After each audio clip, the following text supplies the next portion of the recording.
Hello everybody, this is Mike1217, welcome you back to Let's Play Twilight Princess.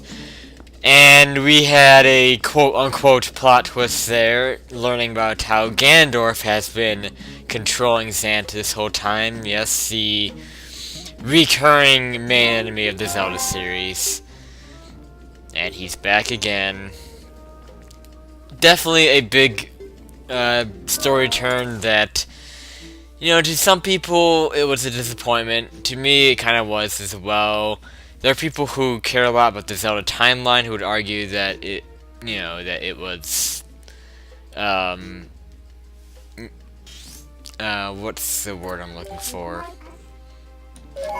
That they, you know, that it was justifiable to have Ganondorf as the main enemy in the game, but, you know, I felt that Zant was pretty badass, and I felt that he could hold his own as the main enemy of this game.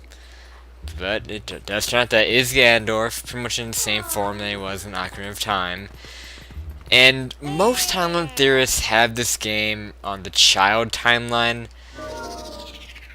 And again, I've mentioned this before, that I'm not big on theorizing with the Zelda timeline.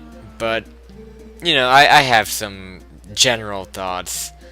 And a lot of people seem to believe that there is a split timeline, and it does make sense, because with Ocarina of Time having the whole two different time periods, the adult Link time period and the child Link time period, and you know, with that the timeline kind of splits.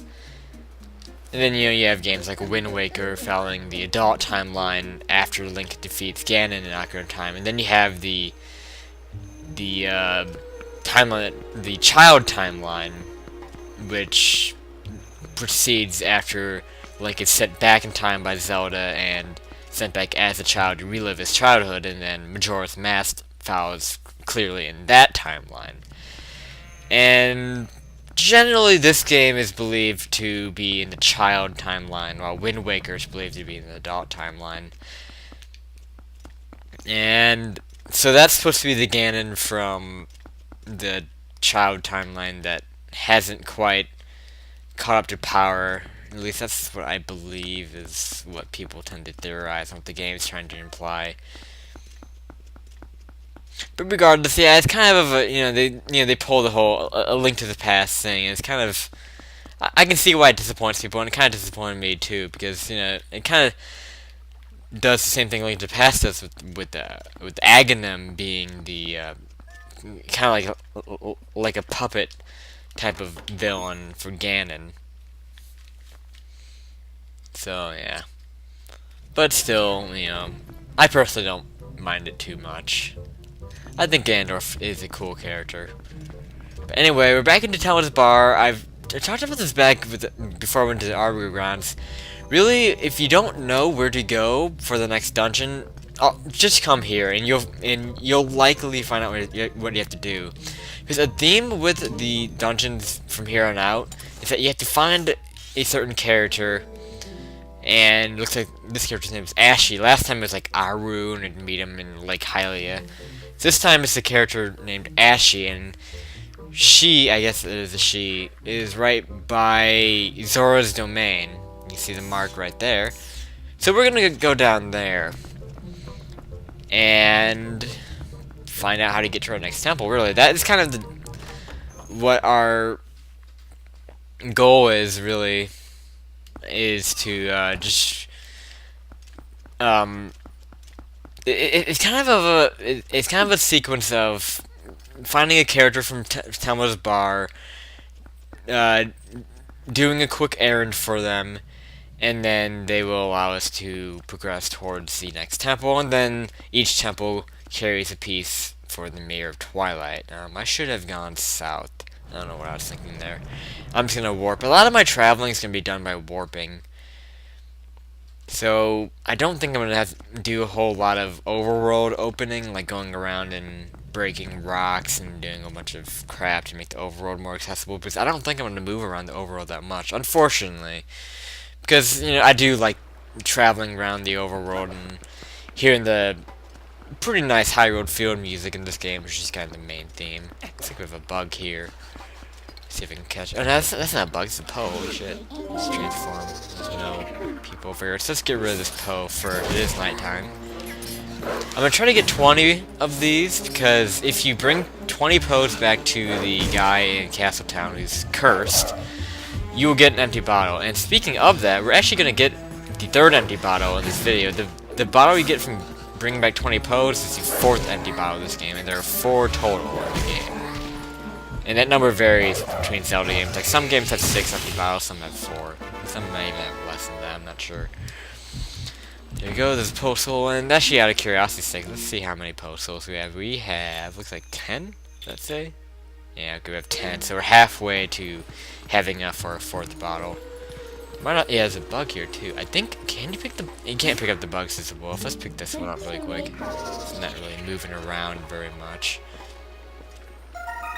I'm not sure, like, how devoted I will be to getting the bugs, but, you know, if I come across, I'm sending the Poes. I'm not, yeah, I'm not trying to get all of them, but I'm gonna try to get as many as I can, just, you know, for upgrades. That's typically what they're able to get you anyway. Can I just jump down here? Where is this gonna lead me? It's gonna lead me to Lake Hylia. I don't want to go quite to Lake Hylia. I want to warp up towards the river. Because I want to get the 3rd bottle up here, and plus it's right next to Zora's Domain, which is about where we want to be anyway to meet Ashy. So, around here in the upper river, we're gonna be able to get our 3rd bottle. And the reason why I want to do that is this next temple is, in my opinion, the most difficult temple in the game, and the best temple in the game. I'm really excited about doing this. This might even be like one of the big highlights of the 3-hour run. I'm hoping it is, because I'm kind of expecting it to be fun and challenging. It's going to be a lot of fun. I'm excited about it. Anyways, hopefully I can transform right here. Okay, cool. And this door right here, we're going to go into. And this is the fishing hole. So this is kind of like in, you know, in Ocarina of Time's Lake Hylia, where it has kind of like a fishing type of lake. So you can fish here, and I'm not, but that's not what I'm about to do. What I'm about to do is actually empty this bottle. I have a fairy in one, which I'll keep in there. So yeah, basically, I'm getting a 3rd bottle because I think I'm gonna need it. Because the next dungeon kind of requires you to keep bottles in handy, and you'll see why once we get there. And also, because it's difficult, I want to be able to hold recovery type of liquids, you know, like potions and stuff like that. And you know, I think it'd be nice to have a 3rd bottle. I think it's about time. And also, I think it'd be nice to have a bottle open for bait. I'm actually gonna maybe use bait coming up because we're actually gonna be fishing pretty soon. We haven't done any fishing in this game. We only were fishing like early on, but pretty soon we're gonna have to fish and catch. Why? They're supposed to. What you're supposed to do is catch the bottle with your rod. You're supposed to actually catch it. But why is it not casting? Come on, cast, you fucker. Sorry if I just hit my mic right there. I hit my mic with my Wiimote. There we go. Okay, seriously. Okay, here we go. We got fish. Hopefully this is a bottle. I just love how things go. Damn it, of course it's a fucking fish. I don't want this. Of course things go well in the practice run, because I did do a practice run in this next part of the game. Just because it's not a combat segment. Again, to clarify, I do practice runs of parts of the game that aren't... what the... You see, I got it on my first try when I did like a practice run of this. But of course I'm having trouble with it here, which is just awesome. But yeah, I do practice runs of parts of the game that don't involve combat. Because, you know, no one really, those parts of the game aren't too interesting, so I would prefer to just get through this quickly and efficiently, which this isn't quick and efficient. Hopefully this is our bottle. And then I want the combat-oriented segments of the game. There's the bottle right there. And, what else? What was that? Yeah, because I want combat-oriented segments of the game to not have practice. That way it can be my genuine first run of those parts of the games with the three hearts. But anyway, we have our third bottle now, and let's head over. Let's get out of here. You can go into this building and fish, but it costs like 20 rupees, and I'm not gonna worry about it. I don't see the point of it. I don't really know what you get for it. You might get heart pieces from this, I'm not too sure, but I'm not gonna mess with this. It's not very often that I do stuff not related to the main game. I really didn't have to get that bottle, so it's one of the rare occurrences of this playthrough where I'm actually going to do something that I don't have to do, but it's just something I kind of want to do, is to get that bottle. Anyway, let's just keep on going. I could transform into a wolf, but I need to be human for communicating with this character, of course. She's not going to talk to a wolf. I could also catch a bug back there, but I don't feel like it. After that bottle will give me a little bit of trouble catching it. I don't feel like messing with any more bugs. So this, for whatever reason, this used to be blocked off by ice, but now it isn't. I don't really know what the story behind that is. Because, like, even after we thawed out Zora's domain, it was still frozen over. But maybe after we beat the lake bed temple that was open? I'm not sure. I'm not sure when that opened, but it's open now. That's all that matters, and this is where we need to be. And this is our character. And this place is called Snowpeak. And yeah, that cutscene where we met Ganondorf earlier, those sages said that the 3 shards in the Mirror of Twilight that we need to find are located in the Snowy Heights, which this is where this is, the Ancient Grove, and in the Heavens. So this is where we're going to be finding the one in the Snowy Heights, and unfortunately, you have to do it in order, which, I mean, it's not a huge deal. I don't mind doing, having an order where you do dungeons, but, I kind of miss that old non-linear aspect of the older Zelda games, where you didn't have to do the dungeons in a set order. You can do certain ones in your own order as you please. It makes it feel like your own quest, and it kind of gives you more freedom. That's what I like about the classic Zelda games, which is something that's unfortunately been kind of lost in the modern ones, but it's not a huge deal. But anyway, this is kind of reminiscent from what we did with Aru. He gave us like this sheet that we showed to the canon guy, so this chick gives us a similar thing. Gives us a drawing of a beast that has been causing trouble called the reekfish.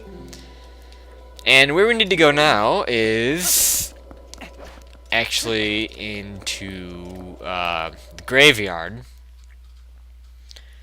to meet Prince Rawless of the Zoras. If you show this piece of paper, this drawing, or whatever it is, to a Zora around here, like, I'll show it to this person, they will recognize it, the beast of Snowpeak, and recognize it as a reekfish, and they'll mention that we need to find Prince Ross. And if we recall, Prince Ross is around the Kakariko village area, and he's actually in the graveyard. So let's warp over there. Let's get out of this area first.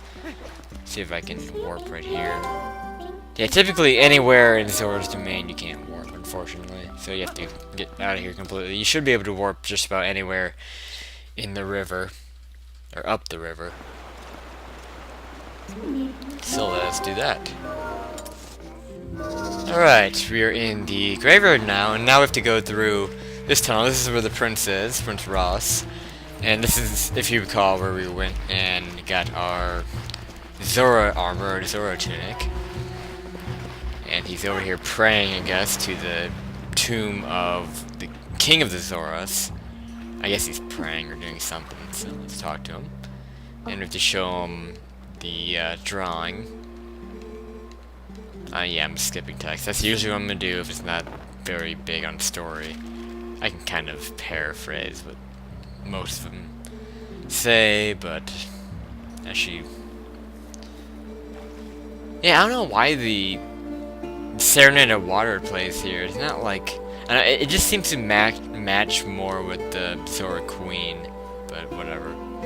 Still a really good song, I don't mind hearing it again, but it just doesn't seem to fit with this. It's not a huge part of the story, it just seems to fit more with big parts of the story. But here we go, we have the coral earring. This will allow us to actually catch the reekfish. We couldn't catch it otherwise without this, we had to get this.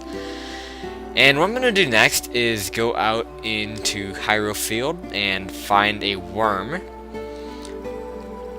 And I'll start the next episode actually when I find that worm. That's another reason why I got an extra bottle, just because, I don't know. But yeah, this is the end of this episode of Let's Play Twilight Princess. Next time I will have a worm, and we will catch the reekfish, which will be located in Zora's domain by the waterfall. So, this is Michael217, and I will see you guys then.